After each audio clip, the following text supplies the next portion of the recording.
Imagine living near a quiet forest where you hike almost every day, where the trails feel familiar and the woods feel safe. Then one day you begin noticing footprints on the trail that don't belong to any animal you recognize. At first they look like overlapping tracks, maybe a deer stepping over an old wolf print. But the deeper you go into the woods, the more you realize the tracks are not overlapping at all. They belong to a single creature, a creature with hooves in the back of its feet and claws in the front. Tonight's story comes from someone living in northern Idaho, a place where forests stretch for miles and miles without another house in sight.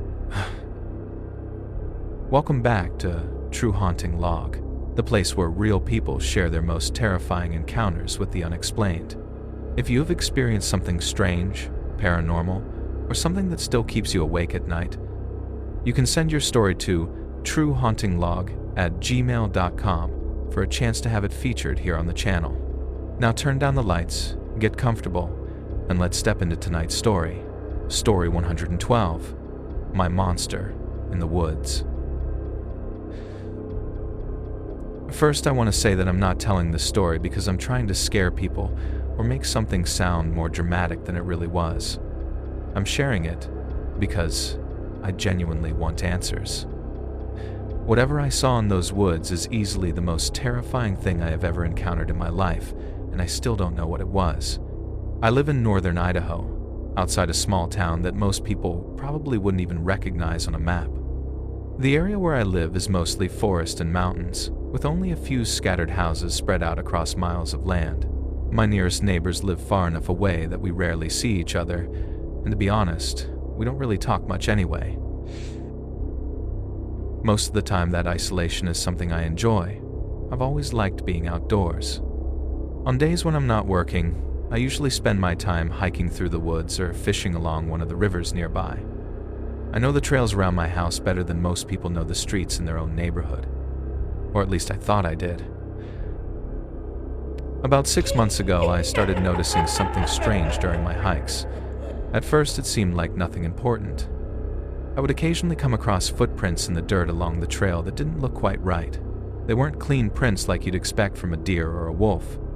Instead, they looked distorted, like two completely different tracks had somehow overlapped.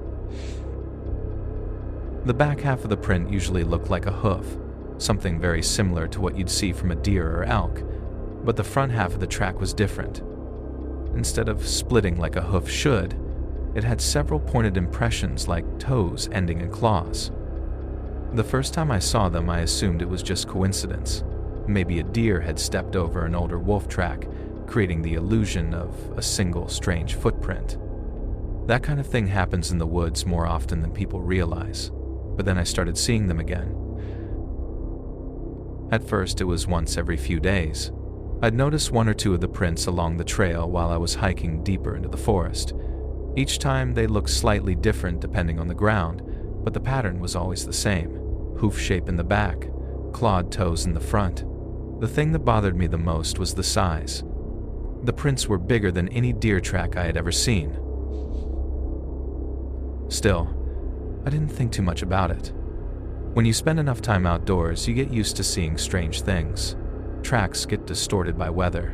Animals step in the same place repeatedly. Sometimes, your eyes play tricks on you. But as the weeks passed, something started to change. The tracks stopped appearing deep in the forest. Instead, they started appearing closer to my house. The first time I saw those strange tracks near my house, I told myself it had to be coincidence. The woods around my property stretch for miles, so it wouldn't be unusual for animals to wander closer to the houses in the area. Deer pass through the yard sometimes, and occasionally, a wolf will cut across the trails deeper in the forest.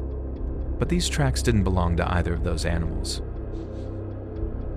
I noticed them one evening when I came home from work. The sun was already beginning to dip behind the trees, leaving long shadows stretching across the dirt driveway. As I stepped out of my truck, I happened to glance down near the edge of the yard. That's when I saw the prints again. The exact same shape I had seen out on the trails: hoof in the back, clawed toes in the front. The tracks led directly across the yard toward my trash cans. At first I assumed some kind of animal had knocked them over during the night. Bears sometimes do that if they smell food inside, and raccoons are notorious for digging through trash. But when I walked closer, I noticed something strange. The trash cans were still standing upright. Nothing had been knocked over. Nothing had been scattered across the ground.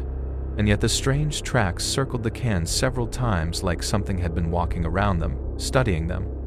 I crouched down and examined one of the prints more carefully. The back half really did look like a hoof, but the front section had 3 long claw marks pressed deep into the dirt. I remember feeling a strange chill in my stomach when I saw how deep those claw marks were. Whatever had left the track had been heavy enough to push its weight down into the soil with each step.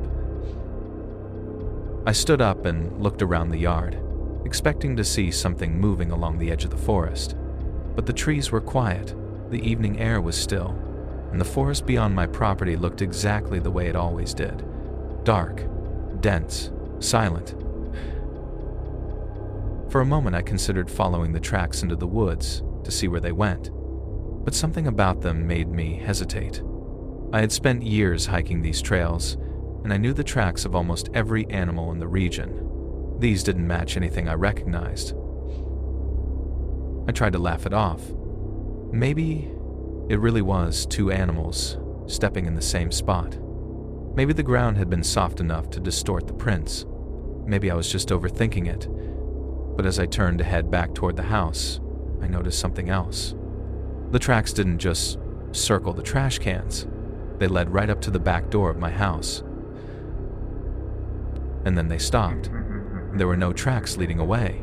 No sign that the creature had turned around or walked back toward the woods. It was as if whatever made those prints had simply disappeared right there on the porch. I stood there, staring at that last footprint for a long time, because the longer I looked at it, the more I realized something was wrong with the shape. The toes weren't pointing toward the house, they were pointing away from it, which meant something else entirely.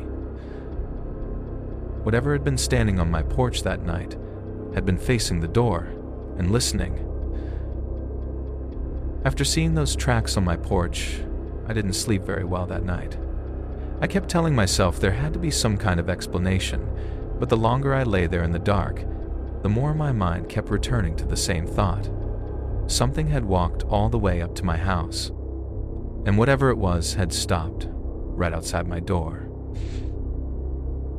The next morning I stepped outside to check the yard again, half expecting the tracks to be gone. Sometimes wind shifts dirt overnight, or animals cross over the same ground and distort what was there before.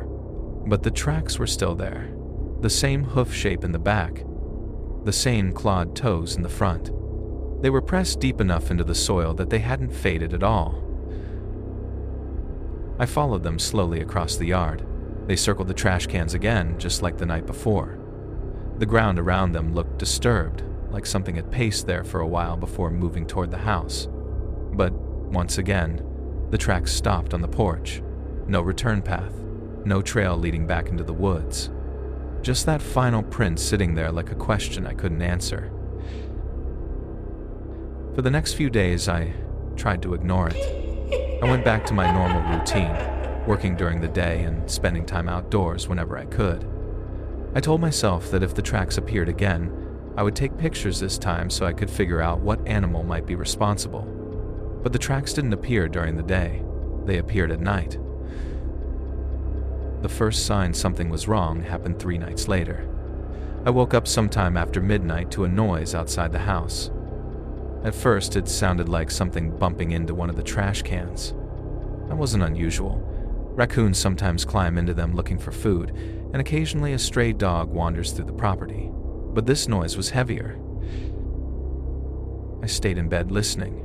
The sound came again, metal scraping against metal, then a low dragging sound across the dirt. Something was moving around the trash cans. I slowly got out of bed and walked toward the window. My house sits just close enough to the yard that I can see the trash cans from the bedroom window, if the moonlight is bright enough. That night, the sky was clear, and a thin strip of moonlight cut across the ground outside. For a moment, I didn't see anything. Then one of the cans tipped slightly, not enough to fall over, just enough that it rocked back and forth once. I waited, expecting to see a raccoon climb out. Nothing appeared. The yard stayed quiet for several seconds. Then something moved behind the trash cans. At first I thought it was a shadow, but the shape shifted slightly. Something large was standing there. I couldn't see it clearly. The moonlight didn't reach that far across the yard, but I could tell one thing immediately. Whatever it was tall, much taller than any animal that should have been walking around my property. The shape remained perfectly still for several seconds. Then it moved, slowly, one step to the side. The movement revealed a long silhouette stretching across the ground behind the trash cans. My chest tightened. The shape wasn't moving on four legs. It was standing upright. I leaned closer to the glass, trying to see better. The figure shifted again, and for a brief second the moonlight caught part of its head. Two long shapes rose upward from its skull, antlers. My entire body went cold, because nothing with antlers should be standing like that. For a few seconds I stayed completely still at the window, staring out into the yard. My brain was struggling to process what I had just seen. Antlers. That was the first clear detail my mind locked onto. The moonlight had only caught them for a moment, but there was no mistaking the shape.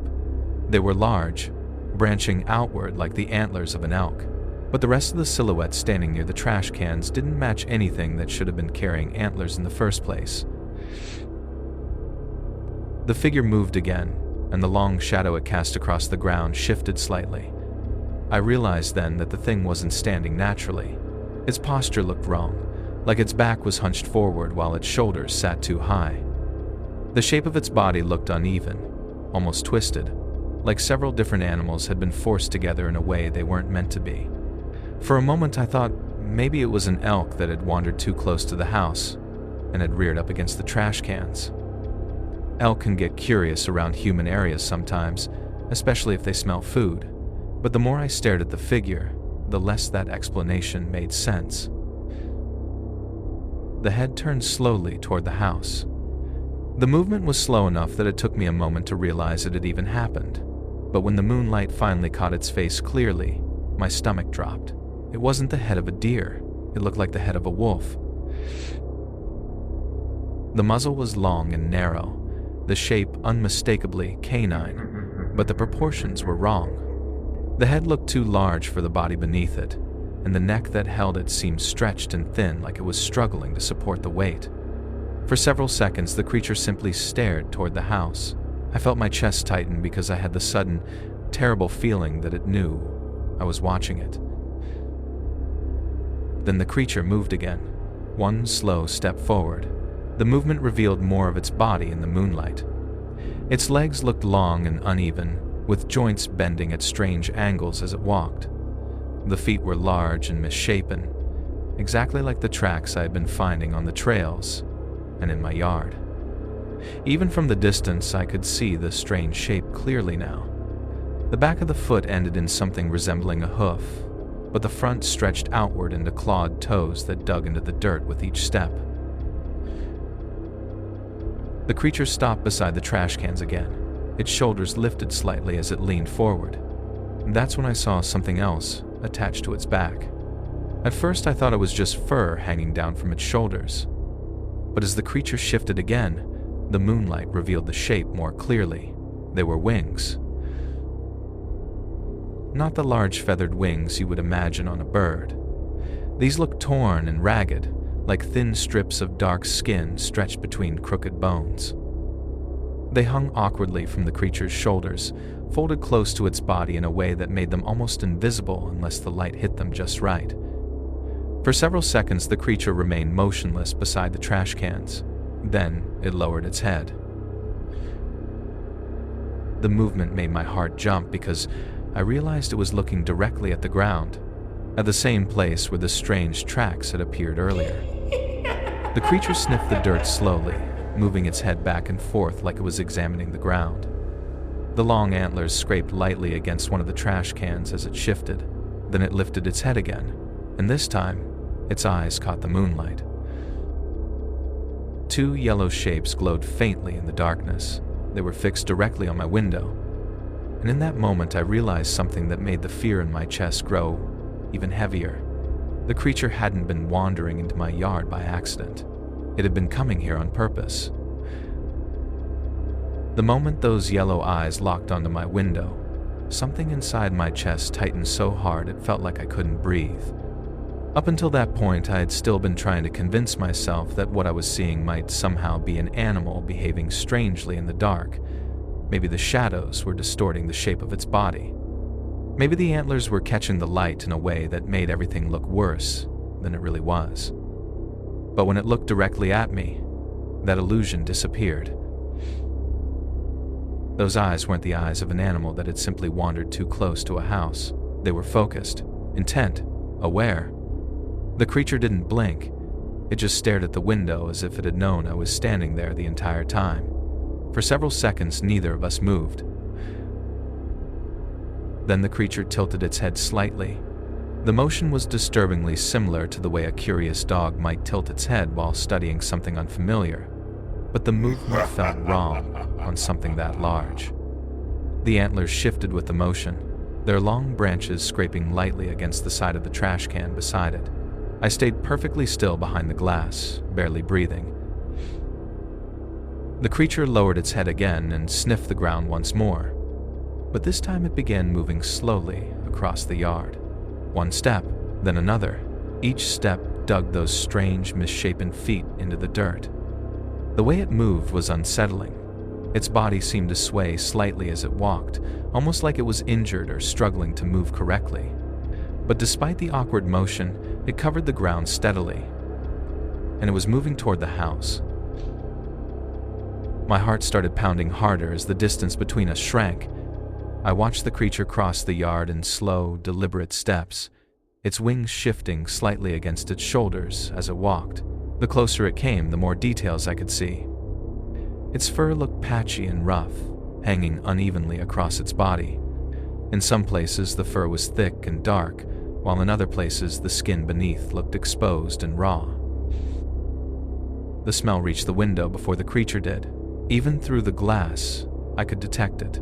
A heavy, rotten scent that reminded me of something that had been left outside too long in the summer heat.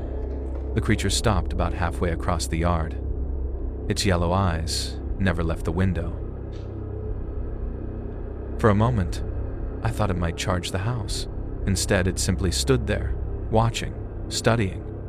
Its chest rose and fell slowly with each breath, the movement making its wings twitch slightly against its back. Then something else happened that made the fear inside me spike again. The creature lifted its head and sniffed the air. The motion looked almost thoughtful, like it was testing the wind. Then its gaze shifted slightly, not away from the house, toward the door. That's when the realization hit me. It wasn't just looking at the window, it was looking for a way inside. My first instinct was to move away from the window and turn off the lights in the room. If the creature couldn't see inside the house clearly, maybe it would lose interest and wander back into the woods. But I hesitated for a second too long because the creature suddenly started moving again. This time it wasn't just walking, it was approaching the house directly. The long antlers passed through the moonlight as it stepped closer to the porch. Its misshapen feet pressed into the dirt with heavy, deliberate steps. I could hear the faint crunch of gravel from the driveway beneath its weight. The creature reached the edge of the porch, and then it stopped again. The yellow eyes lifted slowly, and once again, they were staring straight at me. When the creature stopped at the edge of the porch and looked directly at the window again, the fear that had been building inside my chest finally pushed past the point of hesitation. Up until then, I had been standing frozen behind the glass, hoping that if I stayed still enough, the thing outside might lose interest and wander back into the woods. But the way it was staring at the house made it clear that wasn't going to happen. I slowly backed away from the window. Every step felt careful and controlled, like even the smallest sudden movement might draw the creature closer. My eyes stayed locked on it as I moved deeper into the room. The thing didn't move. It remained standing at the edge of the porch, its long silhouette framed by the faint moonlight behind it. The antlers stretched upward from its head like crooked branches. Its yellow eyes still watched the house. I reached the corner of the room where I usually keep my hiking gear. That's where my .44 revolver sat in the drawer beside the bed.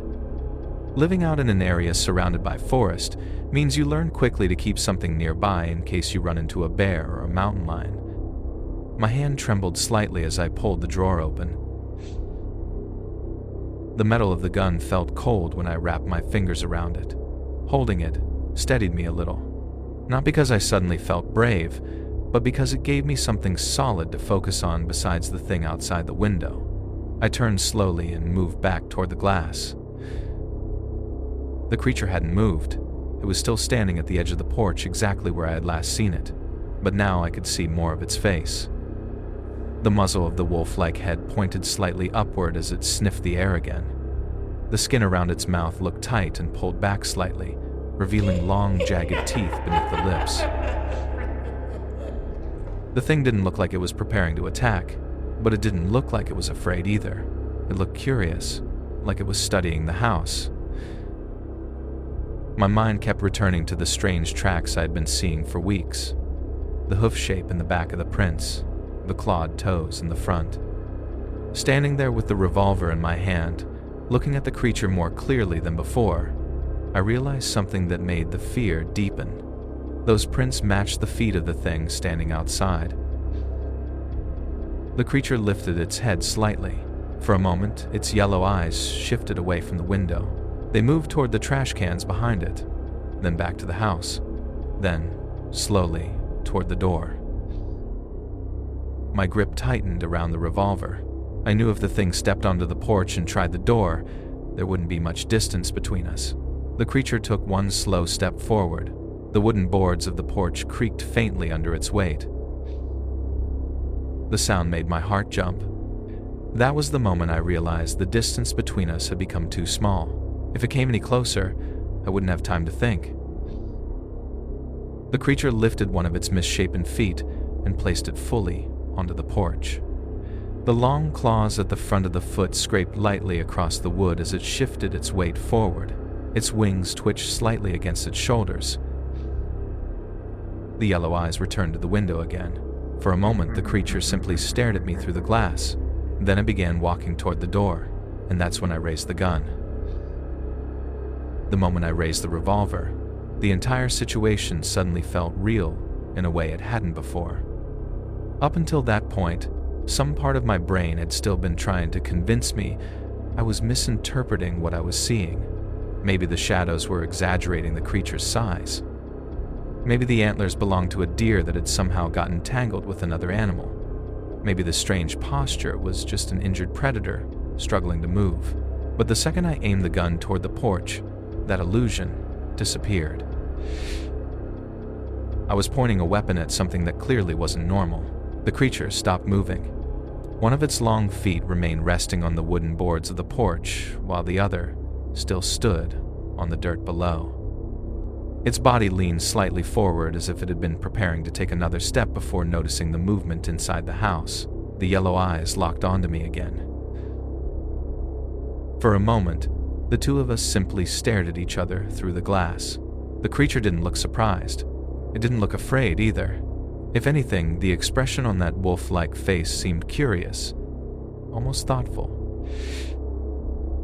Its head tilted slowly to the side again. The antlers shifted slightly as it moved, casting thin, crooked shadows across the porch wall. That motion made something cold slide down my spine. It was the same strange, curious gesture animals make when they're studying something unfamiliar, except this thing was studying me. My finger rested lightly on the trigger. I didn't want to fire, not unless I absolutely had to. But the creature had already stepped onto the porch, and if it came any closer to the door, there wouldn't be much stopping it from getting inside. The wind shifted slightly through the trees behind the house. The branches rustled softly in the darkness. For a brief moment, the creature's attention drifted away from the window again. Its nose lifted slightly as it sniffed the air, as if trying to track the scent of something else moving through the forest. Then the yellow eyes returned to the glass, and the creature stepped forward again. Both feet were now on the porch. The boards creaked louder this time, under its weight. Up close, the size of the thing became even clearer. Its shoulders nearly reached the height of the porch railing, and the twisted antlers extended far above that. The creature leaned its head slightly toward the door. The motion looked deliberate, almost like it was examining the entrance. My heart was pounding so hard at that point that the sound filled my ears. I realized something in that moment that terrified me even more than the creature itself. It wasn't acting like a wild animal. It was acting like something that understood houses. The wolf-like muzzle lowered slowly toward the door handle. Its long claws flexed slightly against the wooden boards as it shifted its weight. For a split second, I imagined those claws wrapping around the handle and pulling the door open. That thought alone was enough. I squeezed the trigger. The explosion of the gunshot inside the house was deafening. The recoil kicked sharply through my arm as the bullet tore through the window glass and struck the creature in the chest. The reaction was instant. The creature jerked backward violently, its body twisting as the force of the shot knocked it off balance. A deep, guttural roar erupted from its throat, a sound so raw and animalistic that it made the hair on my arms stand up. The sound echoed across the trees surrounding the house. For a moment, the creature staggered backward across the porch, its wings spreading slightly as it struggled to steady itself. Then it let out another furious roar and turned toward the forest. The creature didn't hesitate once it turned toward the forest. One moment it was standing on the porch roaring in pain, and the next it launched itself off the wooden boards and into the yard with terrifying speed. For something that had looked injured and slow only seconds earlier, it moved unbelievably fast. Its long legs stretched across the ground in huge strides, covering half the yard in just a few steps. I fired again through the shattered window, without even thinking, the second shot echoing loudly through the house and disappearing into the darkness after it. I'm not sure if that bullet hit it or not. Everything was happening too quickly and my hands were shaking too badly to aim properly. The creature let out another furious roar that rolled across the tree line like thunder before it vanished into the forest. The branches and undergrowth shook violently for several seconds as it crashed deeper into the woods, knocking through whatever stood in its way. Then just like that, it was gone. The forest returned to silence almost immediately, leaving only the ringing in my ears from the gunshots and the pounding of my own heartbeat. I stood there frozen beside the broken window, the revolver still raised to my hand. My arms were trembling from adrenaline, and the smell of gunpowder hung thick in the air of the room. Outside, the yard looked empty again. The porch boards were scratched deeply where the creature's claws had dug into them, and the trash cans had been knocked over when it ran. Garbage had spilled across the dirt, but the thing itself had disappeared, completely into the darkness of the trees. For a long time I didn't move. I kept expecting to hear it crashing back through the forest toward the house again, or to see those glowing yellow eyes appear somewhere near the tree line. But nothing happened. The woods stayed still and quiet.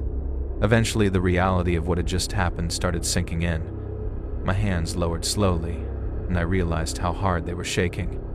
I set the revolver down on the table and leaned against the wall, trying to steady my breathing. After several minutes, I finally worked up the courage to step outside.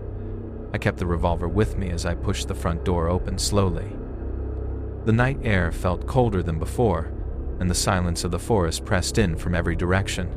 The broken glass from the window crunched faintly beneath my boots as I stepped onto the porch. The marks it left behind were impossible to ignore.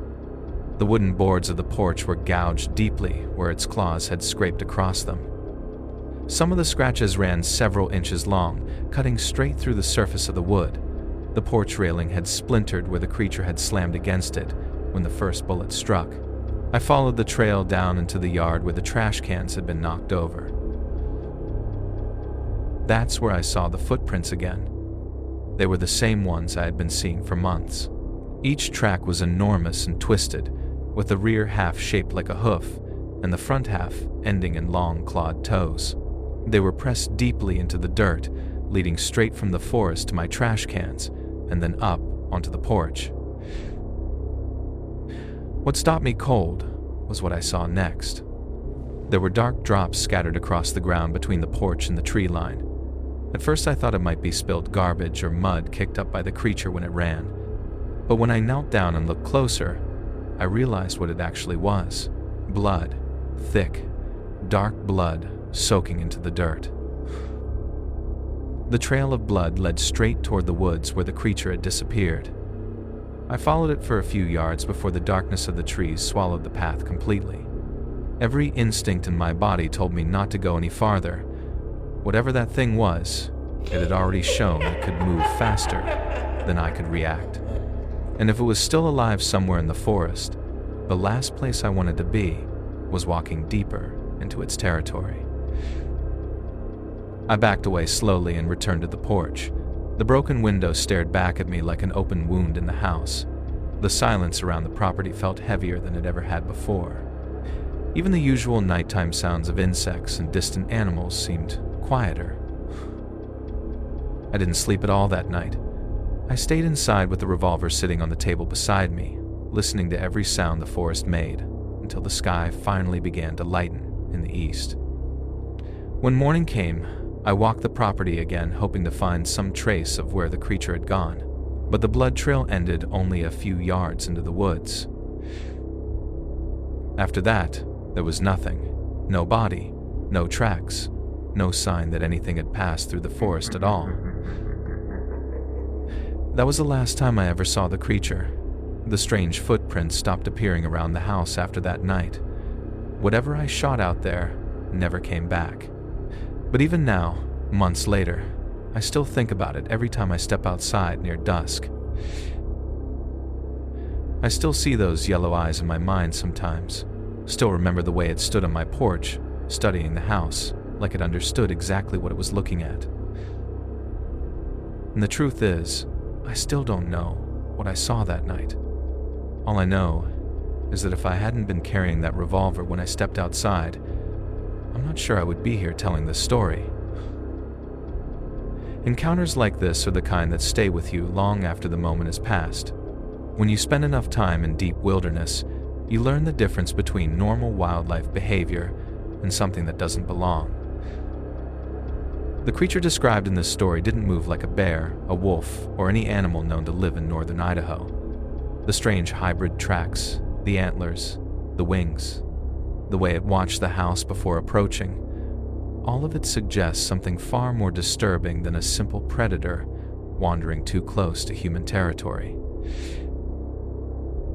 Stories like this have been reported in forests all across North America. Hunters, hikers, and people living near remote woods sometimes describe creatures that appear part animal, part something else entirely. Whatever this witness encountered that night in the yard, it clearly wasn't afraid of people. And that might be the most terrifying part of all. If you've experienced something strange or unexplained that still keeps you awake at night, you can send your true story to truehauntinglog@gmail.com for a chance to have it featured here on the channel. And if you enjoyed tonight's story, don't forget to like, share, comment, and subscribe to True Haunting Log so you never miss the next terrifying encounter. Until next time, stay safe, and remember, some things in the woods are not animals. Good night.